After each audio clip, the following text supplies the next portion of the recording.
투자 리포터 주식의 발견은 SBS BG앱에서 실시간 시청이 가능합니다. SBS BG앱을 다운받으셔서 시청하시면 더 많은 정보를 풍성하게 얻을 수가 있습니다.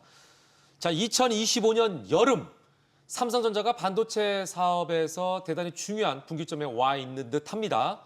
테슬라와의 대규모 계약에 이어서 이번엔 애플의 반도체를 공급하기로 했다는 아주 반가운 소식이 들렸습니다. 예, 맞습니다. 자, 삼성전자가 글로벌 반도체 시장의 중요한 분기점에서 네. 제대로 된 저력을 보여주었습니다. 먼저 테슬라와의 23조 규모의 사상 최대 파운드리 계약을 체결하여서 차세대 자율주행 칩을 미국 텍사스 테일러 공장에서 생산하기로 하였습니다. 자, 이 칩은 전기차, 휴머노이드 또 로봇 AI 서버의 핵심이 될 칩인데 삼성전자가 만들게 되는 것입니다. 자, 여기에 또 애플과의 대형 칩 공급 계약 가능성까지 높아지고 있습니다. 4세대 아이폰에 들어갈 이미지 센서를 생산하면서 소니가 독점하던 시장에서 본격 진입하게 된 것입니다. 자, 위기설을 딛고 연이은 글로벌 탑티어 수주에 이은 삼성전자. 자, 삼성전자의 파운드리 사업에 대한 시장의 재평가가 이루어질 전망입니다. 그러네요. 자, 한동안 시스템 반도체와 파운드리 사업이 잘 안 되다 보니까 사업 철수설까지 돌았었는데 테슬라, 애플과의 계약을 통해서 삼성전자가 회생의 돌파구를 마련했다고 봐도 좋을까요? 네, 맞습니다. 일단 삼성전자는 기존에 이제 5나노와 4나노 칩 등의 첨단 공정에서 수율 부진 문제, 그러니까 이제 경쟁사 TSMC 대비해서 불량률이 좀 많다고 평가를 좀 받으면서 대형 고객사들의 좀 이탈이 좀 있었고 실적이 악화되는 문제점들이 좀 있었는데 이번에 이제 테슬라와 애플의 연속적인 수주로 인해서 신뢰도나 경쟁력적인 면에서 불확실성을 좀 한 방에 해결을 해준 것으로 좀 보고 있습니다. 특히나 이제 테슬라의 경우에는 자율주행이나 전장 분야에 좀 특화가 되어 있고 애플은 AI와 디바이스 분야에 이제 특화가 되면서 각기 다른 요구 사항들을 모두 충족시켰다는 점에서 이제 공정 기술과 생산의 안정성을 검증받았다고 이제 평가받고 있는데요. 트럼프 행정부는 이제 자국 내 반도체 공급망 구축을 이제 최우선 과제로 내세웠는데 현지 생산 능력을 갖춘 삼성전자가 기회를 놓치지 않고 존재감을 좀 입증시키면서 글로벌 네트워크의 현지 상황에 맞는 신속한 대응을 했다고 좀 평가받고 있습니다. 이제 여기서 끝나지가 않고 업계에서는 삼성전자의 다음 고객으로 이제 퀄컴이 유력하다는 이제 전망들이 좀 나오고 있기 때문에 네네. 기대감이 이제 한껏 더 확장된 상태라고 보고 있습니다. 네, 삼성전자 입장에서는 정말 그 글로벌한 그중에서도 이제 거대 기업과 네. 연속해서 좋은 관계를 이어가는 그런 모양새인데 자, 그러다 보니까 정말 한순간도 마음을 놓을 수 없다라는 걸 느끼게 됩니다. 엎치락뒤치락하는 국제 경쟁 속에서 정말 최선을 다하겠다는 생각을 다시 한번 하게 되고요. 자, 최근에는 반도체 하면 고대역폭 메모리 반도체, 즉 HBM을 가장 먼저 떠올리게 돼 있죠. 근데 최근엔 다시 D램이 차세대 반도체 패권의 격전지로 떠오르고 있다는 소식을 들었습니다. 무슨 얘기예요? 예, 그렇습니다. 자, 메모리 반도체인 D램 같은 경우에는 네네. 세대를 거듭할수록 미세 공정이 적용돼서 회로 선폭이 굉장히 좁아집니다. 자, 메모리 반도체 기업은 이를 통해서 반도체의 크기를 줄이고 집적도를 높여서 성능과 전력 효율을 향상시킵니다. 자, 10나노급 6세대 D램은 HBM4 12단에 적용되는데요. 10나노급 6세대 D램이 차세대 메모리 반도체 패권 경쟁의 중심에 서 있습니다. 네. 자, AI 서버는 전기 먹는 하마로 불릴 만큼 전력 소모가 굉장히 크고 네네. 발열 문제가 만만치 않은데요. 맞아요. 6세대 D램은 속도를 높이면서까지 전력 사용을 대폭으로 줄여서 전력락 완화에 도움을 주고 발열까지 잡아냈습니다. 기가 막히네요. 네. 게다가 같은 면적에 더 많은 데이터를 담을 수 있고요. 생산 효율까지 향상되다 보니까 제조 비용을 절감에 도움이 됩니다. 반도체 업계 입장에서는 성능과 경제성을 모두 갖춘 차세대의 승부수인 셈이죠. 그러네요. 자, 최근에 HBM 시장의 경제만 봐도 그렇고 얼마나 글로벌 기업들이 AI 반도체 차세대 메모리 주도권을 두고 사활을 걸고 있는지 알 수가 있습니다. 자, 누가 이 기술을 선점하느냐에 따라서 메모리 업체의 어깨의 판도가 바뀔 전망입니다. 그렇습니다. 자, 상황이 이렇다 보니까 삼성전자와 SK하이닉스도 차세대 D램 패권을 두고 서로가 대응에 아주 분주한 모양새가 연출이 될 것 같아요. 네, 맞습니다. 이제 두 기업 모두 이제 디램 시장을 좀 정조준하고 있는데요. 네네. 뭐 세부적인 접근 방식이 좀 차이가 좀 있습니다. 먼저 이제 SK 하이닉스는 이제 HBM에 집중하는 모습인데 AI와 이제 데이터 그 센터용 HBM3E와 HBM4에 집중 투자하면서 HBM 하면 SK 하이닉스라는 브랜드 이미지를 좀 만들어 가고 있습니다. 엔비디아랑 AMD 그리고 인텔 등의 AI 가속기 업체와 장기적인 공급 계약을 통해서 안정적인 수익 구조를 좀 확보하고 시장 점유율을 좀 높여가면서 독점적 자리를 좀 유지를 하고 있고요.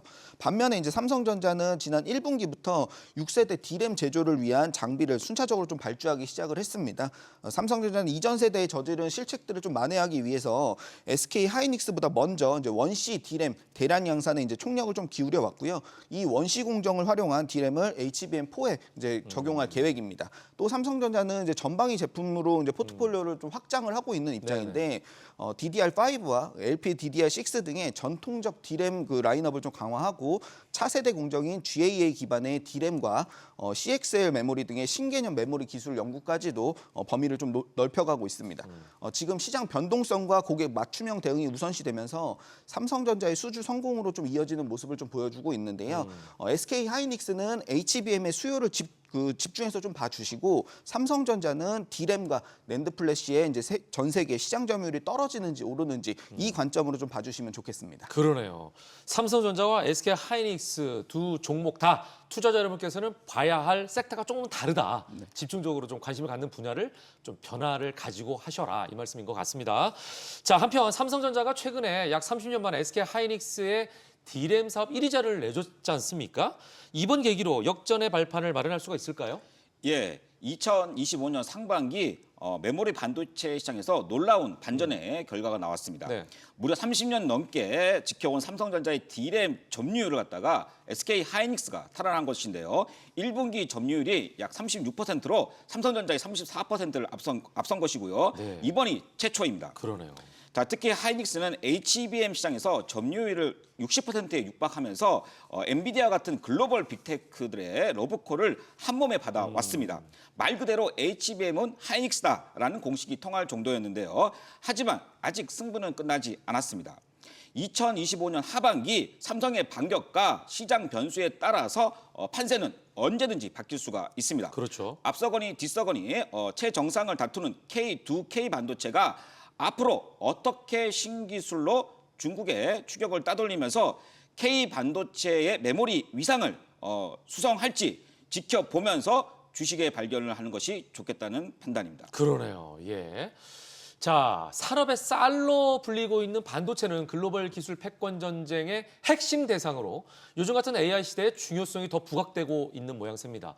자, 그러다 보니 투자자들이 더 주목할 수밖에 없는데요. 카톡 채널에서 주식의 발견 검색한 후에 친구 추가해 주시면 자문역들이 더 세세한 업종과 종목 분석까지 자세하게 해드리겠습니다.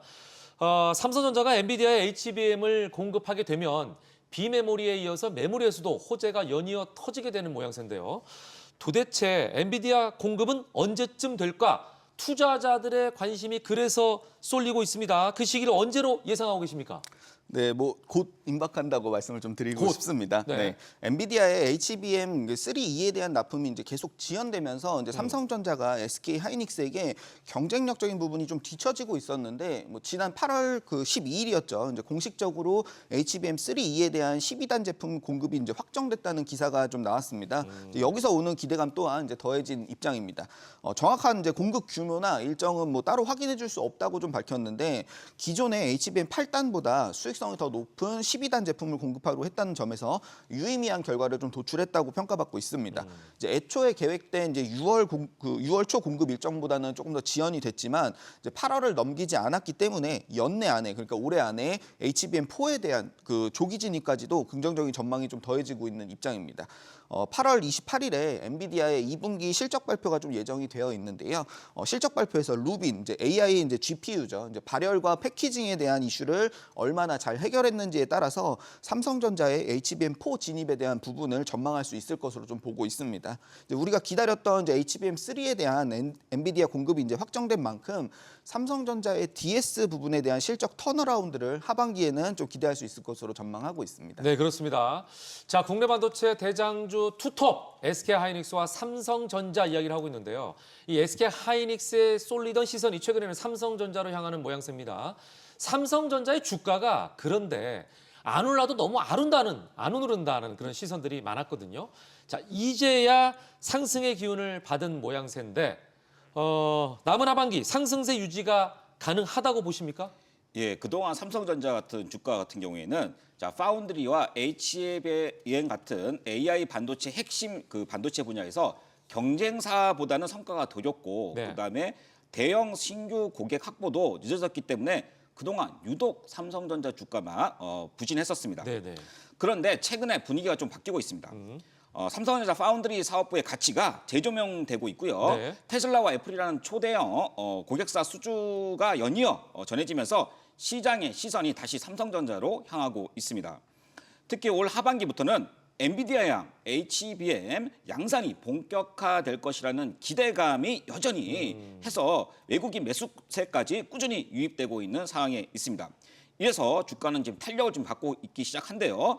업계에서는 이 흐름이 내년까지는 이어질 가능성이 높고 PBR 2배 회복, 그러니까 10만 전자가 이제는 현실이다라는 전망이 나오고 있습니다. 올 하반기 삼성전자의 진짜 반격이 시작될 것으로 생각합니다. 네, 김대준 자문역의 마지막 말씀이 마치 대형 블록버스터 영화의 예고편을 상상하게 하는 그런 멘트였습니다. 예. 자, 아무튼 삼성전자 그중에도 10만 전자라는 얘기를 들은 지가 언젠가 싶은데 한번 기대해 보도록 하겠습니다. 자, 삼성전자가 테슬라, 애플과 잇따라 계약을 맺으면서 삼성전자뿐만 아니라 후방에 있는 소부장에도 낙수 효과가 본격화될 것으로 기대가 되는데 실제로는 어떻습니까?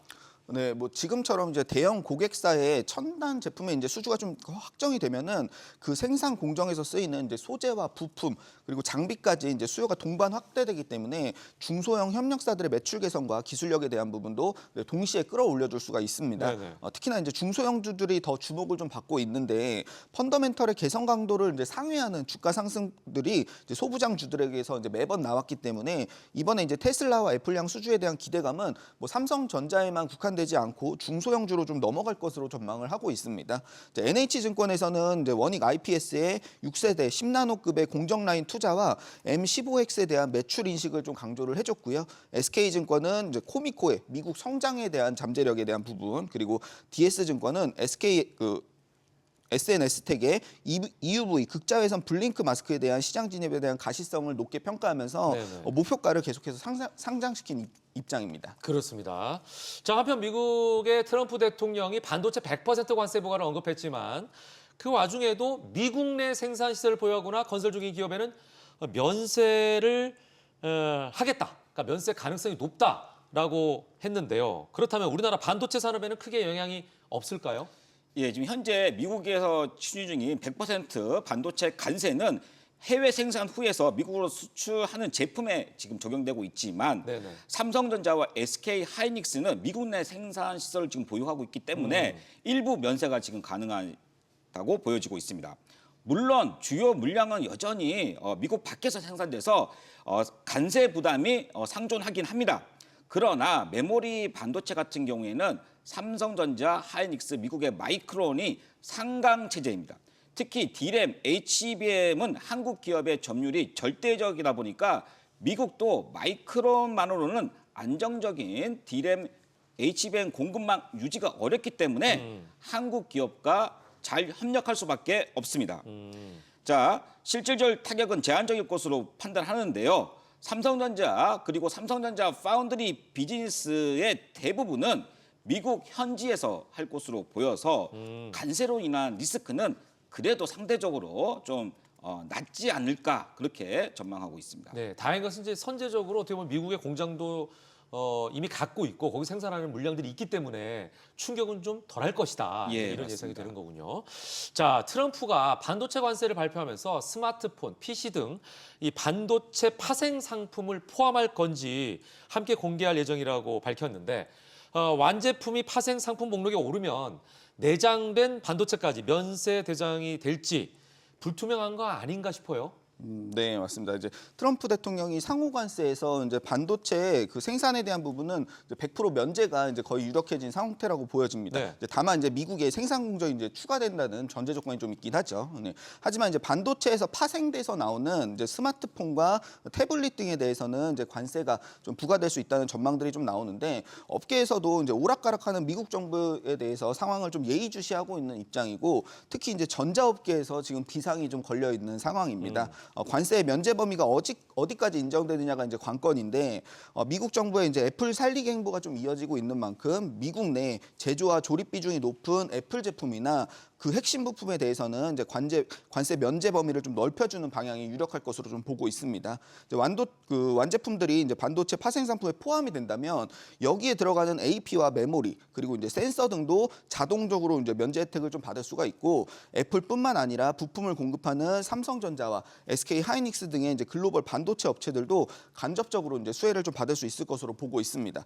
뭐 시청자 여러분들께서 우려하시는 부분이 어떤 건지는 잘 알고 있지만 네. 뭐 지금 우리가 이제 미리 확대 해석해서 걱정하실 부분은 아니라고 좀 판단하고 있습니다. 네, 앞서 제가 면세 대상이라고 표현한 것은 관세 면제 대상이라는 걸 좀 줄여서 이렇게 말씀드렸다는 말씀을 드리겠고요. 자, 반도체 시장도 빠르게 변해서 따라잡기 쉽지 않은데 투자자들이 반도체 시장에서 주시해야 할 것들은 뭐가 있을까요?